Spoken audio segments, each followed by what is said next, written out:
ఎందుకు ఆయన కొడతా ఆ జోన్ ఎట్ట కొట్టాడా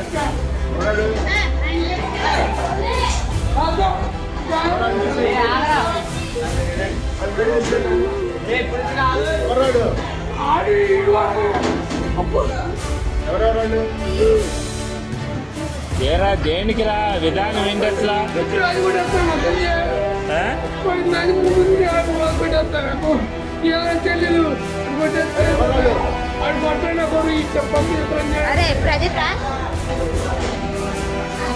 అరే ఎందుకురా విధానం అట్లా కాదు అసలు తప్పు కదా నాశనాక ఇది ఏదైనా ఉంటే టీచర్తో చెప్పాలి కానీ పుట్టుకోవడం ఎందుకురా అట్లా తప్పు కదరా అది అట్లా ఏదన్నా ఉంటే నువ్వు కొట్టకూడదమ్మా మీ అమ్మ కాదురా ఎవరినన్నా అంటే మాస్టర్ దగ్గర చెప్పు నువ్వు ఆయన యాక్షన్ తీసుకుంటాడుగా మీ అమ్మ వీడియోలు అన్నీ చేస్తా నేను నీకే చెప్తే ఏం చేస్తారా మీరు